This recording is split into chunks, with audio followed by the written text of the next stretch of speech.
अस्सलाम वालेकुम दोस्तों, यहाँ पर आपको अहम और ताज़ा तरीन ब्रेकिंग न्यूज़ से आगाह कर दें। महकमा मौसमियात ने पाकिस्तान के लिए फिर से बारिशों के नए सिलसिले की पेशगोई कर दी। बारिशों का ये नया सिलसिला पाकिस्तान में कब दाखिल होगा और किन किन इलाकों में बारिशें बरसाएगा और ये बारिशें कब ख़त्म होंगी, मुकम्मल तफसील से आगाह करूँगा।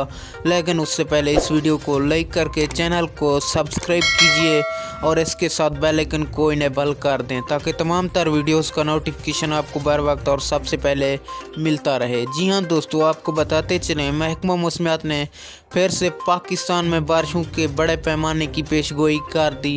ख़ास तौर पर ये बारिशें जनूबी पंजाब में दाखिल हो रही हैं। ये बारिशें अगले 2 दिन तक पंजाब के मुख्तलिफ इलाकों में चलती रहेंगी और बूंदाबांदी की शुरुआत अब से हो रही है और लाहौर में आज रात से फिर से smog. Thanks for watching my video.